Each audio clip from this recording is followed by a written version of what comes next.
to like all of them tonight. Okay, so let's get started. So the first question for this evening is, how many speech and debate events should a student focus on? Well, if you're still trying to figure out what event you would like to do, then, you could try 2 or 3 different events and just kind of like attend a different event tournament by tournament until you figure out what you think you're going to be best at, right? Once you figure out what you truly enjoy and what you're going to be most competitive for, it makes a lot of sense to specialize and really focus on that. For debate, you pretty much can only really do one event because it's mutually exclusive. You can't compete in other events simultaneously in the same tournament. For individual events or speech events, you might be able to do 2 depending on the way the rounds are assigned.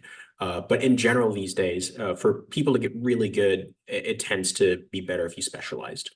Okay, next question.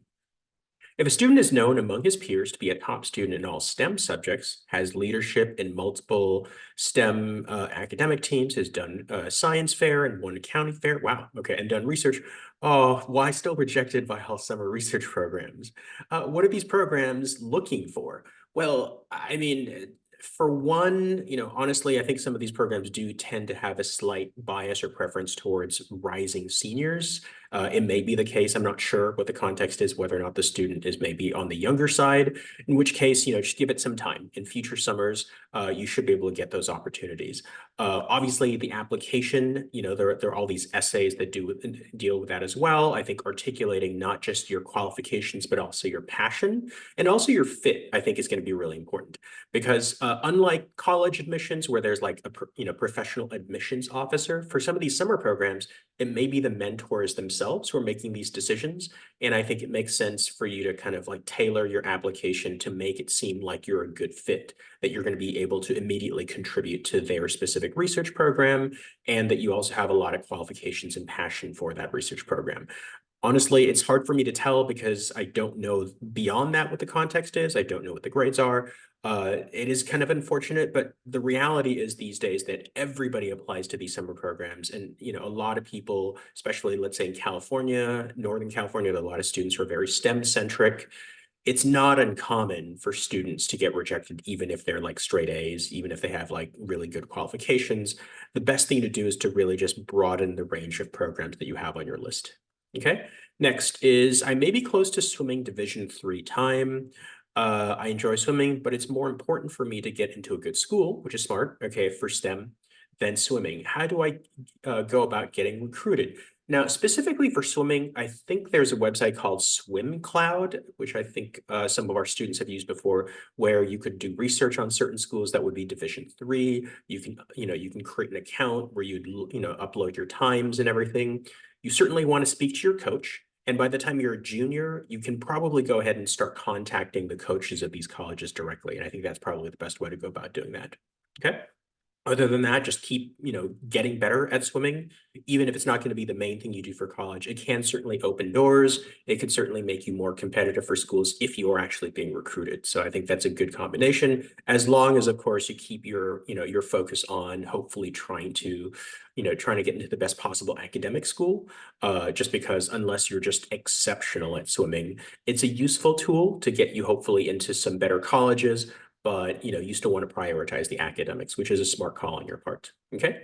Next, should a 9th or 10th grader not apply to summer research programs since most likely rejection?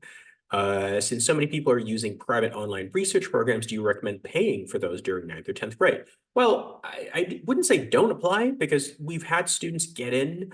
It may not always be to their first choice program, but it's probably good to have a range of options. Because I think it's also because some people just apply to the same summer research programs.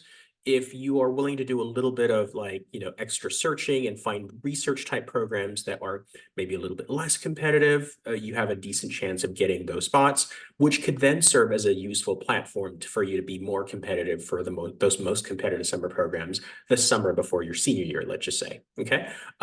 If, on the other hand, you've already tried those and you weren't fortunate enough to get in one of those positions, then sure. I mean, you could do one of those online research type things that like have an end goal to write a research paper. You could also maybe just take 1 or 2 advanced college courses, maybe take a coding class, because these days a lot of summer research programs do expect students or prefer students to have some sort of coding and data analysis experience. So those are two valuable skills that I think you should really have. So like this summer, for instance, if you can take a college level course like the one that UCR offers in data science, I think that would be a really good stepping stone for you to be able to access more competitive programs down the line.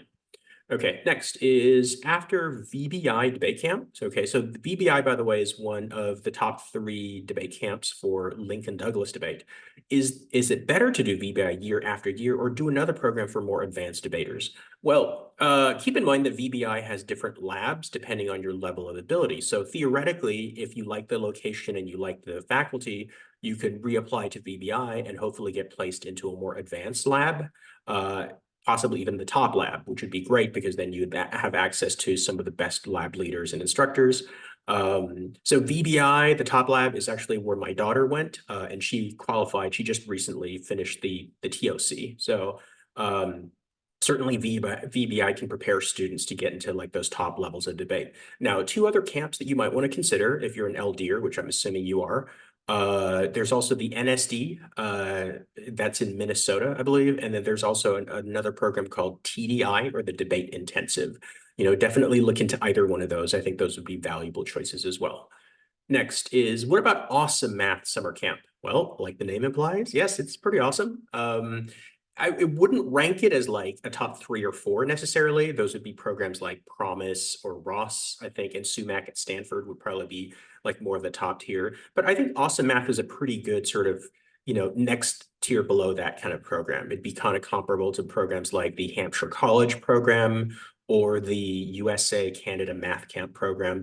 That would be probably like a comparable tiering for that one. So it'd be a great program to get into, and especially if you had your eyes set on like maybe trying to get into Ross or Promise before your senior year, Awesome Math would probably be a good stepping stone program for it.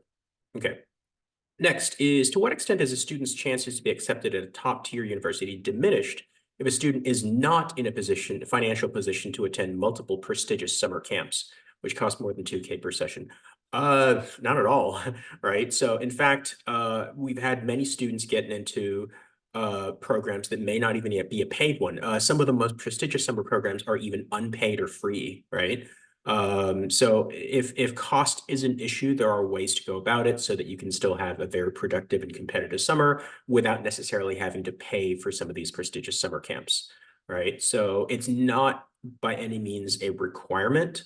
If you are in a position where you do need financial aid, some of those programs do also offer financial aid. So you definitely do want to look into that. Okay.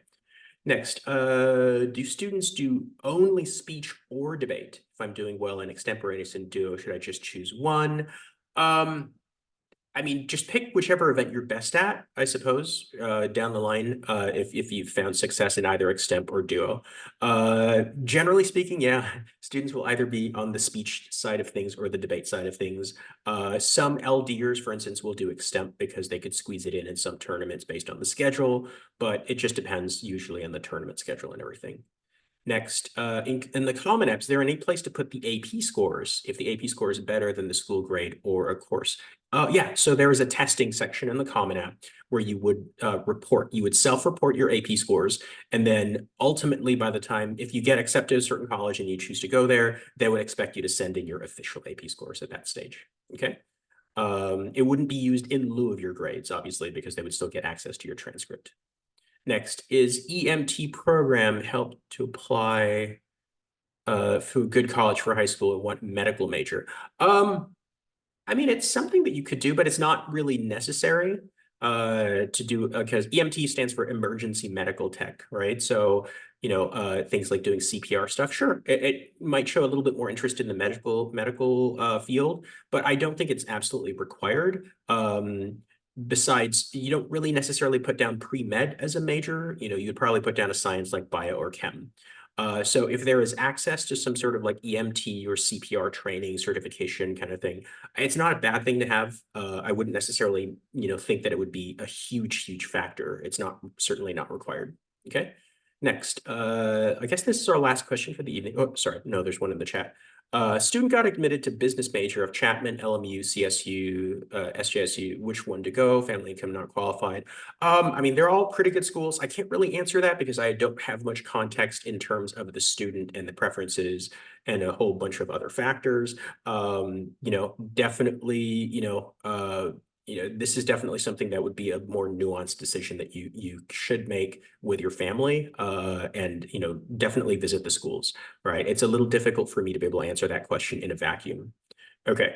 All right. So there's one last question in the chat. So if parents go to a college outside of America, are the children first gen?